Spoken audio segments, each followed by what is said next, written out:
Are those Kuhenki lining up? For soup the Columbina's serving? Just a moment.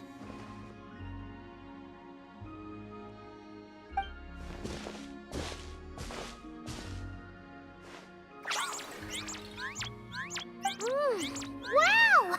This is really good! Refreshing, tasty fruit soup. Paimon's never had anything quite like it! Another serving? Make that two!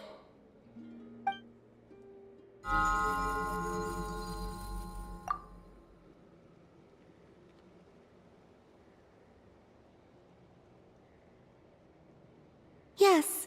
I asked Anefa for some basic recipes, and I've made several attempts. The Kuhenkian animals have both responded quite positively. Well, my sleeves are too wide. They brush against the pot if I'm not careful.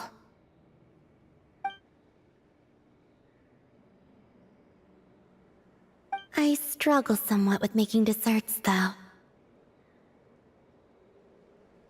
You have to get the temperature and proportions just right.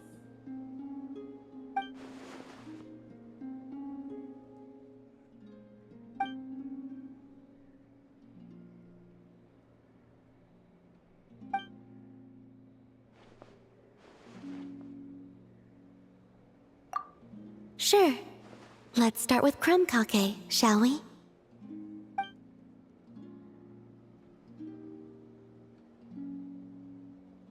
Would you like to try one?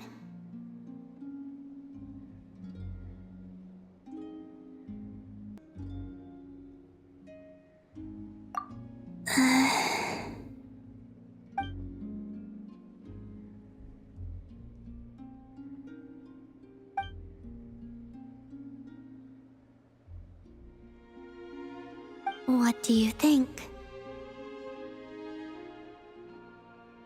Did Paimon miss anything? Ah!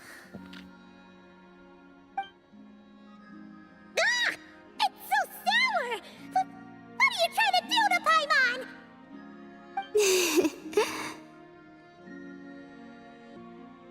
It's all about the initial taste! Couldn't one of you have warned me to take a smaller bite? If you hadn't said anything, Paimon would have thought this was a prank. Watching people's faces pucker or something. Okay, let me try again.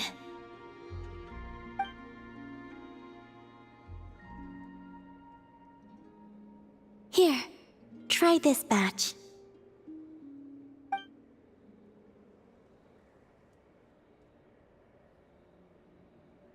Really? Paimon wants some too! That's the stuff! Oh, so tasty! Good enough to be given as a gift?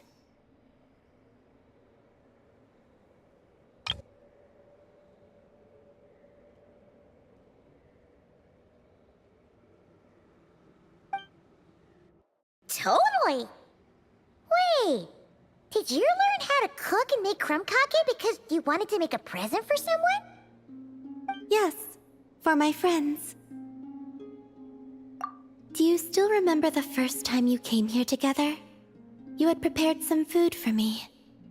Though the food couldn't do much to replenish the power I had lost, eating it did make me feel more relaxed. I did not give it much thought then, but now I understand. The time and effort put into carefully preparing food by hand is what gives it soul. What I enjoyed was not simply the food itself, but the warmth and kindness in the hands that made it. And the less those hands seek reciprocity, the greater the warmth and kindness required to match it in turn. Aww, Paimon's gonna blush if you go on like that. To be honest, we were at least kinda hoping to get on your good side back there.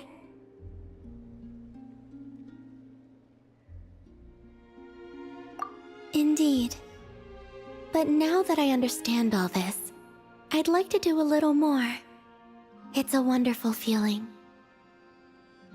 Would you come with me to visit our friends? Apart from the Chromkake, I have also prepared a few other gifts. But they must be sent in secret. Why in secret? If you don't mind Paimon asking. Well, you've always been the ones to pleasantly surprise me. I'd like to see how my friends will react when the tables are turned.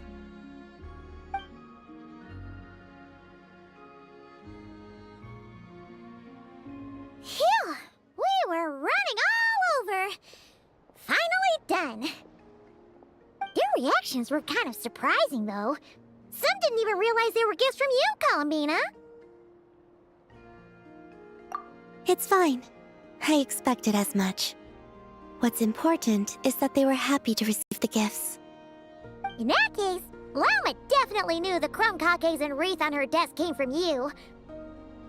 Paimon can understand her being hesitant about wearing the wreath, but seriously, she stared at the Chromcakes for a good 10 minutes and still couldn't bring herself to eat one. It seems Yehoda got quite the fright, though. Perhaps we shouldn't have slipped the gifts directly behind her.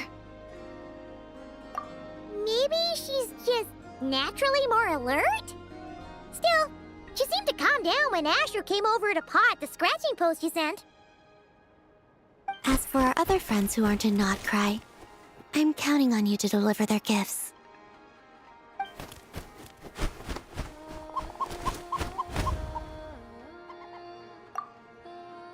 Here. Ooh, is it finally our turn?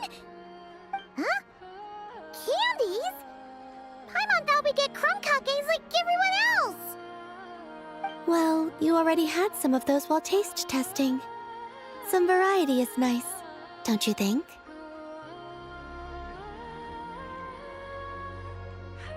That's good to hear. And there's one more gift. Here, for you. I've heard it said that the skies belong to the birds, and the land to the beasts, while the vast space between the two is reserved for adventurers wearing wing gliders. With this by your side, may your path forward ever be lit as with moonlight. And thank you for your companionship.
A new